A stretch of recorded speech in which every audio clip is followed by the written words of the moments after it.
Hi, I'm Stephen Feuerstein, and I write practically perfect PLSQL.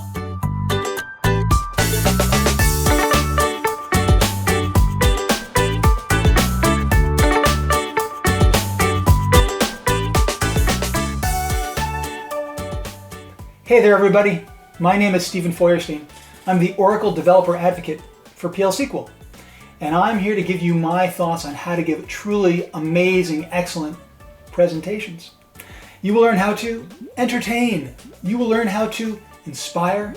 And best of all, along the way, maybe you'll even get to do some education. Because let's face it, it's mostly about infotainment when it comes to presenting, when it comes to transferring knowledge when we're in front of people.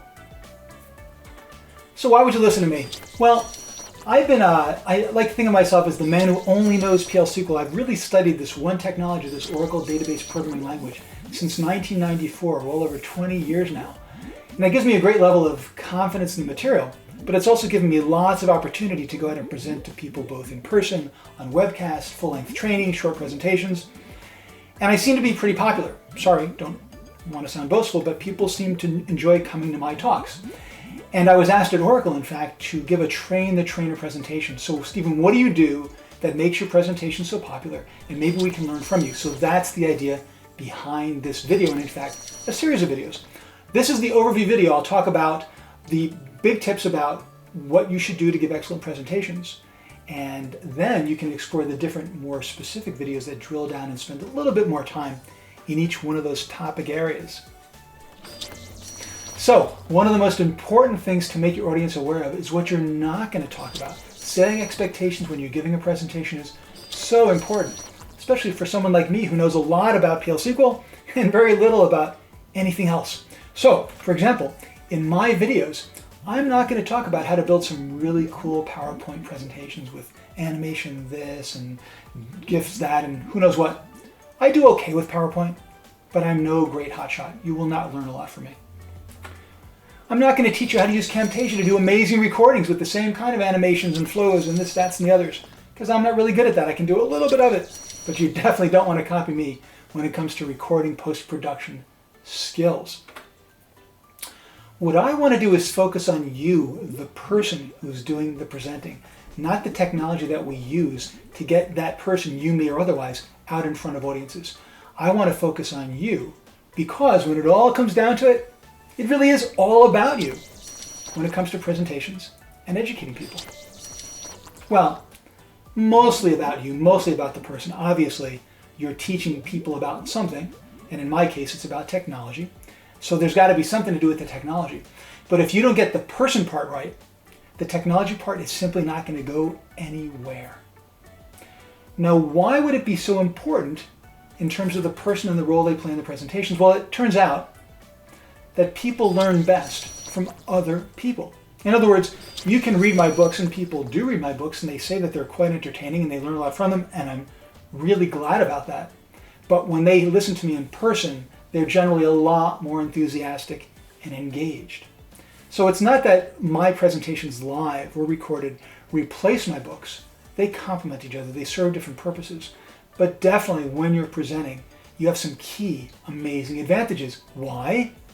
Because of evolution. So humans, like all the other organisms alive on the planet, have evolved over millions of years to what they are today. And specifically for humans, in the last several 100,000 years, we evolved as social creatures. Yes, a man can be an island if he's stuck on an island in the middle of the ocean and there's no one else around. But in general, humans live with other humans, interact with other humans from the day they're born till the day they die. And part of what that means is that we have evolved in certain ways to react to and engage with other humans. You've probably read the studies or seen it with your own children.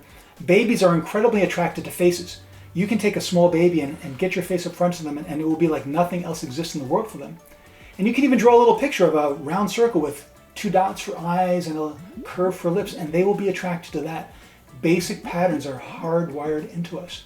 Now, what does that mean for you as a presenter? Well, it means that people are incredibly engaged by voice, which is why, for example, radio had such an enormous impact when it was first unleashed on the human population. Now, everybody around the world or within their community could hear this one voice and be drawn to it. It's very hard to ignore a voice when you hear something calling you or even calling somebody else. Even more vibrant for us, because in terms of our senses, we are mostly visual creatures. Eye contact, seeing somebody in person and having them look at you, is even more engaging and more compelling, which is why television is so incredibly powerful and is so dangerous too. And I'll come back to that in one of my subsequent videos on this topic. But specifically, eye contact is so critical. People talk about eyes being the windows to the soul. Whatever you believe about that stuff, there's no question that when you make eye contact with another human, you feel different. You feel connected to that person. And these are things that you can use and should use when you present. The bottom line is we also instinctively react to facial expressions. Oftentimes you don't realize what's happening, but if somebody's frowning, you're worried. Did I do something to insult them? Are they upset? And if somebody's smiling, you're feeling pretty good. In fact, it goes so deep that studies have found that if you just move your mouth to be in the sort of the shape of a smile, in fact, I think if you just sort of like literally pick up your lips, you'll start to feel better. It's like the message is going to your brain. Things are good. Stephen's smiling. Let's release some endorphins. Let's have a good time. These are things that you simply can't avoid. It's a part of what it means to be human. The other thing to keep in mind is that humans have trouble staying focused on things that don't change. Think about it from a survival standpoint. When something's stagnant, stable, we're not going to pay attention to that because there's no danger, there's nothing to respond to. If we see something dart across our field of vision and it reminds us of something like, a tiger, then we immediately need to respond. So our brains evolved to look at deltas, to look at differences, to look at things that break out of the pattern. And what that means is that when you're watching something or listening to somebody else and they're not changing, they're just talking in a dull monotone, their face is not really changing in expression, you switch off really fast, right? And this is true for television too. This is why in television there's always stuff happening. Every 10 or 15 seconds there's a technical event, because they know that if they stop changing, you flip the channel or you walk away, and they don't want that to happen. Well, as educators, as trainers, we don't want that to happen either. We want to keep you engaged, pull you along, for all the right reasons. And the bottom line is that if you ignore this biological reality, you are in trouble as a human, you're in trouble as a presenter. Because we can say we're civilized, we don't live out in the jungle anymore, we have our houses and our TVs and our so forth and so on, but it's just this very thin, very new veneer over what we've been for a long, long time. And it's nothing to rebel against, it's something to celebrate. So here's the good news. You're human, which means you have the potential to be an amazingly effective presenter because you have all it takes. You have ears to listen to your students and your audience, find out what they're interested in and respond to them, be attentive to them. You have eyes, so you can not only see them and react to how they're reacting, but they can make eye contact with you and you can draw them in and pull them along. You have a mouth, so that you can talk about the things you're interested in and convey your ideas to them. And perhaps best of all, you got a brain. So you can come up with really fantastic ideas to put out through your mouth, to inspire through your eyes, and to hear that feedback through your ears. So eyes, ears, mouth, brain, you are on the way to being a great presenter. Okay, so why don't I now go over briefly my top tips for being an excellent presenter. And for some of you that may be enough. You can just go off and do your thing. But again, I will also offer a series of videos for each one of these tips that goes into more detail. So first tip, and this really is a tip I should have put on the first minute of my own presentation to you, take your time. I talk way too quickly. I feel like I was just talking really fast in the last part of this presentation, and now I'm taking a breath and slowing down. And the bottom line is that when you take your time, you're giving your students, your listeners, an opportunity to absorb, understand at least a little bit of what you're saying, and formulate questions, which is really important in most presentations. So take your time. Try not to be in a big hurry, especially if time is tight and you're feeling pressured. That's exactly the time to remind yourself, slow down, take it easy. Better to run out of time than to leave people wondering what the heck you just said. Number 2, be comfortable in your own body. If you're not feeling good, if you're experiencing lower back pain from 12 hours at the terminal yesterday and your stomach's hurting from overeating and you drank too much coffee and who knows what, if you're not feeling good and comfortable, it's very difficult to do a good presentation, to actually do much good at anything. Be confident in your knowledge. We can't be the world famous expert in everything or maybe in anything, but we can often know at least a little bit more than our students. You need to be comfortable in your knowledge so that you can portray or project the lessons you want people to learn without being terribly nervous about it. And on the flip side, you need to understand the limits of your knowledge and be ready to say, hey, I don't know the answer to that question, but I'll get it for you. Probably most important of all, be enthusiastic.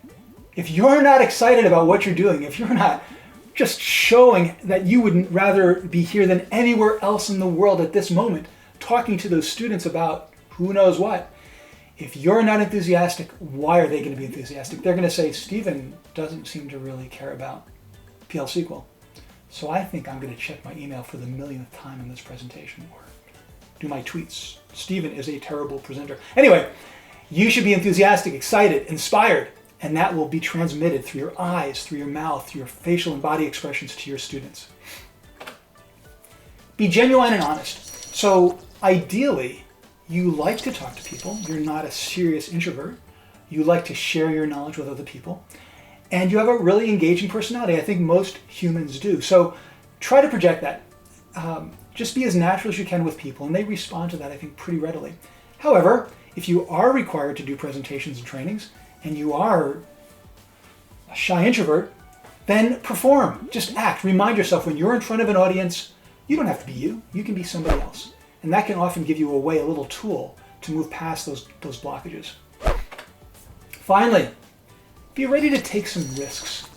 If you're not ready to do things that might result in a mistake or might make you look ridiculous, you tend to pull back too far, and then you don't give your students enough to grab hold of and be engaged with. So use your sense of humor.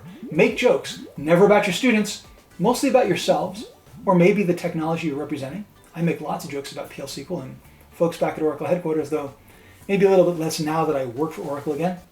Anyway, humor's great, self-deprecating humor, best of all, making fun of yourself.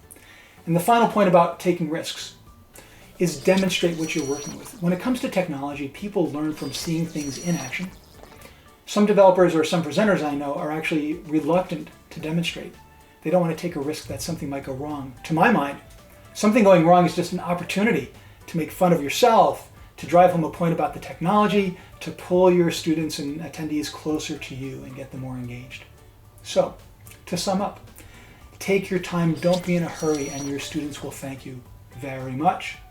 Be comfortable in your own body. You need to be pretty healthy, pretty comfortable, not in aches and pains as much as possible to do a good presentation. Be confident in your knowledge, but know your limits. Be ready to say, I don't know. Be enthusiastic and use smiles to project that enthusiasm. Be genuine and honest. Be yourself. But if that's not working for you that day, don't forget you're up there performing, you're acting. And be ready to take some risks. Use your sense of humor. Make fun of yourself. Go ahead and demonstrate something, even if you're not sure it's going to work. There is very few downsides to it and a lot of upsides. So, I hope this is helpful to you. As I've said, this might be enough for you to say, I knew all that stuff. Thanks, Stephen, you just wasted 10 minutes of my time. Or, those are good ideas, I'm going to try working on them right now. Or you could say, nice introduction, Stephen. Let's explore those other individual videos and explore this stuff in more detail. Take your choice. But in any case, I hope that you find your path to doing great presentations, to engaging your students in a way that you haven't been able to do before, and to gain an enormous amount of satisfaction from the time you spend communicating your knowledge with other human beings. Take care, happy PL SQL coding or whatever technology you're working with.